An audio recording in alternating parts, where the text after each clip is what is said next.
कि अब M Y समीकरण कहीं बचा ही नहीं है। अब समीकरण है वाई एम। वो कौन हिंदू है जो भाजपा को वोट नहीं कर रहा?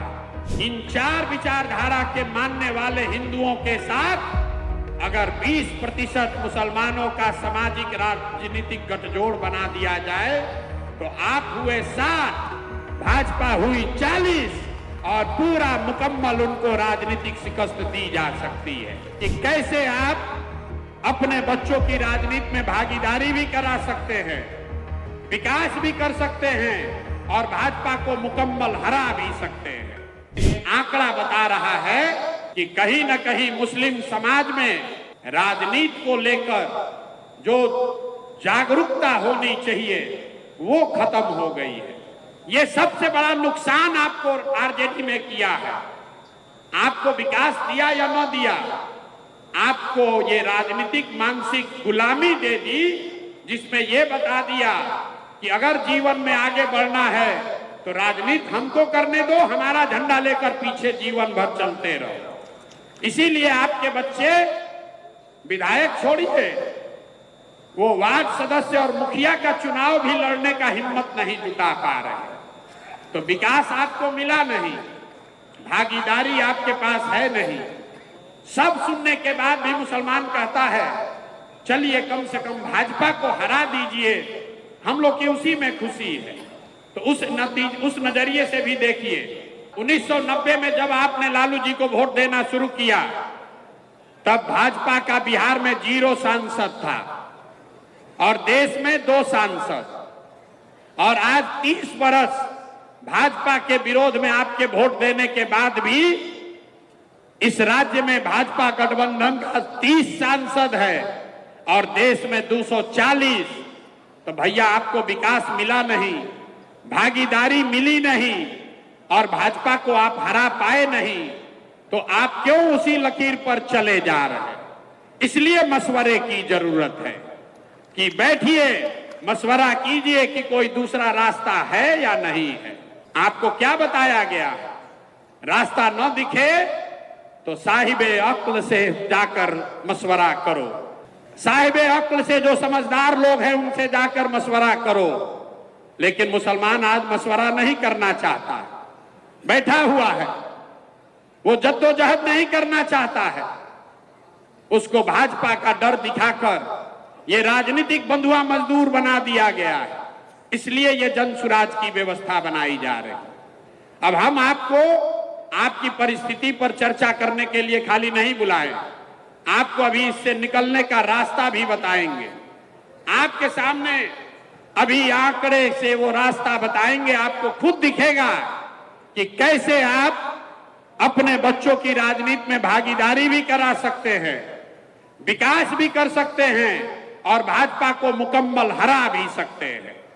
अभी तक आप ये जानते हैं कि अगर भाजपा को हराना है तो एम वाई समीकरण चाहिए। यही आपको बताया गया है पिछले 30 साल में। एम वाई समीकरण होगा तो उससे हम लोग भाजपा को हरा देंगे, लेकिन उस सारे समीकरण से आप भाजपा को अभी तक नहीं हरा पाए। ऐसा क्यों? ऐसा इसलिए कि अब एम वाई समीकरण कहीं बचा ही नहीं है। अब समीकरण है वाई एम। जहां वाई खड़ा होता है वहां पर मुकम्मल एम समाज के, मुसलमान समाज के लोग उसको वोट देते हैं। लेकिन जैसे ही मुसलमान खड़ा होता है तो आधे से ज्यादा वाई समाज के लोग हिंदू मुसलमान के नाम पर जाकर भाजपा को वोट देता है। अब तुरंत कोई कहेगा कि ये तो यादव लोग हमको धोखा दे रहे हैं। नहीं, ये यादवों की गलती नहीं है। अगर ये समीकरण आप सवर्ण के साथ, ब्राह्मण के साथ, दलित के साथ, कुशवाहा के साथ बना लीजिए तो भी यही होगा। जब वो खड़े होंगे तो आप उसको मुकम्मल वोट दीजिएगा, लेकिन जैसे ही आप खड़े होइएगा तो विचारधारा की तलवार से आधा लोग उसमें कट के हिंदू मुसलमान के नाम पर आपके खिलाफ में वोट करेगा। ऐसा क्यों है? ऐसा इसलिए है कि एक आंकड़ा याद रखिए, इस देश में भाजपा को 36 80% वोट आया है। इस देश में हिंदू रहते हैं 80%। ध्यान से इसको सुनिए, 80% इस देश में हिंदू रहते हैं और भाजपा को 36-37% वोट आया है। इसका मतलब है कि करीब करीब आधे हिंदू भाजपा को वोट दे रहे हैं। जो लोग भाजपा को वोट दे रहे हैं वो किसी एक जाति के नहीं हैं, वो सभी जातियों में हैं।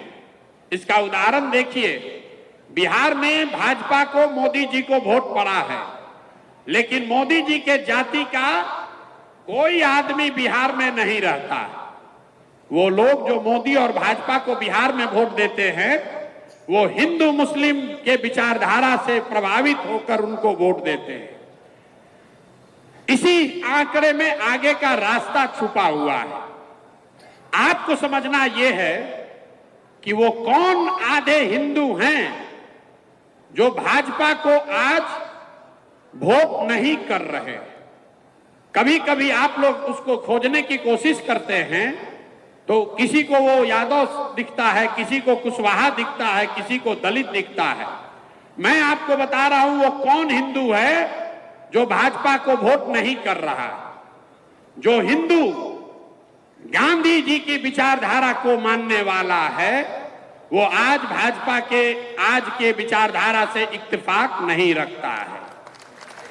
जो हिंदू अंबेडकर, बाबा साहब अंबेडकर की विचारधारा को मानने वाला है वो भी भाजपा को वोट नहीं करता है। जो हिंदू कम्युनिस्ट विचारधारा को मानने वाला है वो हिंदू भी भाजपा को आज वोट नहीं करता है।